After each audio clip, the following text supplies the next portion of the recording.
Hello दोस्तों, नमस्कार। बहुत ही दुखद खबर अभी जानने को मिली है कि डॉक्टर मनमोहन सिंह अब हमारे बीच नहीं रहे। सच में उनका जाना एक युग का अंत है। एक युग का अंत इसलिए कह रहा हूँ क्योंकि इसके पीछे बहुत सारे कारण हैं। दोस्तों, आज की पीढ़ी को शायद उनके योगदान के बारे में ना मालूम हो, क्योंकि आज की पीढ़ी जो है वो व्हाट्सएप और ट्विटर फेसबुक के जरिए नॉलेज गेन करती है। और ये जो जितने भी सोशल मीडिया के प्लेटफॉर्म्स हैं वो जो रियल हीरोज़ हैं उनको कम ही हाईलाइट करते हैं। ज़्यादातर फर्जीवाड़ा या प्रोपोगेंडा ही चलता रहता है। और हमें लगता है कि जो आज के दौर के जो बड़े नेता हैं बस वही इस देश को आगे ले जा रहे हैं। दरअसल आज के दौर के जितने भी बड़े नेता हैं वह उन लोगों के काम को आगे ले जा रहे हैं जो आजीवन अपना योगदान देकर बीज बोया था देश के विकास का, और उसी को आगे ले जा रहे हैं दूसरे नेता। दोस्तों, डॉक्टर मनमोहन सिंह की अगर आप गूगल करके थोड़ा बहुत पढ़ने की कोशिश करें तो आप पाएंगे कि आज जो इकोनॉमिक ग्रोथ इस देश का हो रहा है, हम विश्व के 5वें सबसे बड़े इकोनॉमी अगर हम बन पाए हैं तो उसमें डॉक्टर मनमोहन सिंह का बहुत बड़ा योगदान है। वो आरबीआई के गवर्नर रहे हैं। गवर्नर रहते भी बहुत सारे उन्होंने स्टेप ऐसे लिए थे जिससे कि इकोनॉमिक लिबरलाइजेशन हो सके।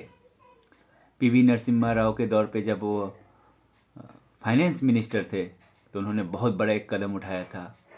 1991 की बात है, जब उन्होंने बीज बोया था, एक रिवोल्यूशनरी स्टेप उठाया था और जो एफडीआई के जो कहते हैं विंडो उनको उसको ओपन किया था।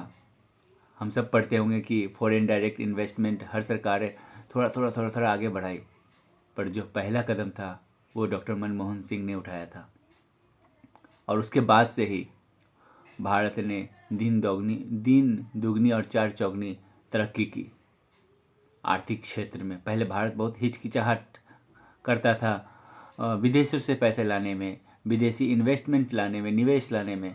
लेकिन आज देख लीजिए, ये उन्हीं की परिकल्पना थी कि आज न केवल Bharat as a country but Bharat के जो बड़े बड़े राज्य हैं वो भी कोशिश करते हैं कि विदेशी निवेश आए और तरक्की हो। आज जितने भी आप विदेशी बड़े बड़ी कंपनी ब्रांड्स इस देश में देख रहे हैं तो उसका बहुत बड़ा योगदान डॉक्टर मनमोहन सिंह जी का है।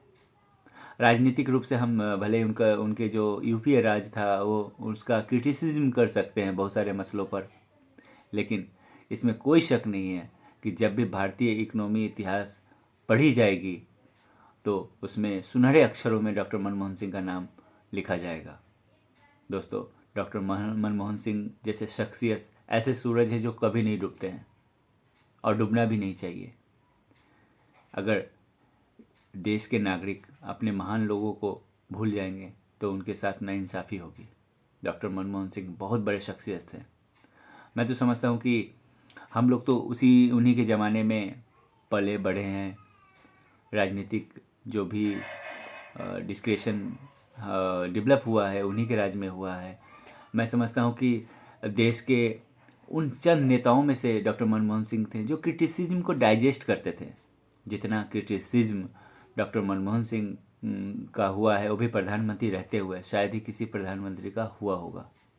आज के दौर में आप एक एमएलए, एक एमपी, एक सीएम तक का क्रिटिसिज्म नहीं कर सकते हैं, और अगर आप करें तो आप ट्रोल्ड हो जाएंगे और उसका काफ़ी खामियाजा भुगतना पड़ेगा। लेकिन डॉक्टर मनमोहन सिंह ऐसे शख्सियत थे जो कभी भी पब्लिकली अपनी क्रिटिक्स की आलोचना नहीं की, उनको कभी गाली नहीं दी, कभी हार्श शब्द इस्तेमाल नहीं किए। डॉक्टर मनमोहन सिंह अपनी क्लीन छवि और अपने हम्बल स्वभाव के लिए जाने जाएंगे दोस्तों। और महान लोगों की तरह डॉक्टर मनमोहन सिंह भी बहुत ही हम्बल परिवार से, गरीब परिवार से बिलोंग करते थे, पर उन्होंने पढ़ाई की, शिक्षा ली और देखिए किस मुकाम तक पहुँचे।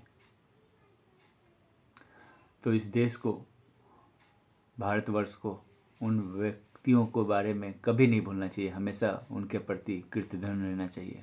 थैंकफुल रहना चाहिए। और देश की युवाओं से गुजारिश है कि वह महान लोगों के बारे में पढ़ें ताकि उनसे कुछ सीखने को मिले। आज का सोशल मीडिया या डिजिटलाइजेशन बच्चों को एग्रेसिव बना रहा है और फेक न्यूज़ के नैरेटिव में आकर नफ़रत भरे कंटेंट को भी कंज्यूम कर रहे हैं, तो बचना चाहिए। डॉक्टर मनमोहन सिंह के बारे में पढ़िए, उनसे बहुत कुछ सीखने को है। बहुत सारे रिवोल्यूशनरी स्टेप उन्होंने प्रधानमंत्री रहते हुए किए, क्योंकि कांग्रेस की सरकार कहीं ना कहीं मार्केटिंग करने में फेल रहती है, अपनी बातों को रखने में फेल रहती है। और मनमोहन सिंह भी कम्युनिकेशन के मामले में शायद उतने अच्छे नहीं थे, वे अपनी सफलताओं को लोगों तक कम्युनिकेट नहीं कर पाए। यही वजह है कि शायद लोगों को ना मालूम हो कि राइट टू इन्फॉर्मेशन कौन लाया। राइट टू इन्फॉर्मेशन एक ऐसा टूल है जिससे करप्शन काफ़ी कम हुए। आधार कौन लाया, बायोमेट्रिक सिस्टम जो है, जो कि देश के सिस्टम में जो भ्रष्टाचार दीमक की तरह निगल रहा था, उस देश की सिस्टम को बचाया आधार ने। आज डायरेक्ट जो सरकारी फिनेंस सपोर्ट होती है वो डायरेक्ट आपके अकाउंट में इसलिए आता है आधार की वजह से। तो आधार लाने वाले होते हैं। Right to information, right to education, जो फ्री एडुकेशन शुरू करवाए थे, मनरेगा लाने वाले डॉक्टर मनमोहन सिंह जी थे। राइट टू फूड लाने वाले डॉक्टर मनमोहन सिंह जी थे। मुझे याद है कि जब मैं स्टूडेंट था तो मैं पढ़ता था, जब नया नया मोबाइल फ़ोन रिवोल्यूशन भारत में हो ही रहा था, तो डॉक्टर मनमोहन सिंह ने एक स्टेटमेंट में कहा था कि ये मेरा एक सपना है कि हर भारतीयों के हाथ में मोबाइल फ़ोन हो। और आज देख लीजिए, ये उन्हीं का विज़न था, उन्हीं की पॉलिसीज थे जो आगे चल के मोदी सरकार ने उन पर काम किया, और आज देखिए हर हाथ में स्मार्टफोन है। तो ऐसे व्यक्तियों को नमन, ऐसे व्यक्तियों को हाथ जोड़कर याद करना चाहिए जो विजनरी थे, जो देश के विकास को आगे ले गए, जो देश को ऐसे राह पे खड़ा किया जहाँ से देश आगे बढ़ सके। तो दोस्तों, please pray for his soul.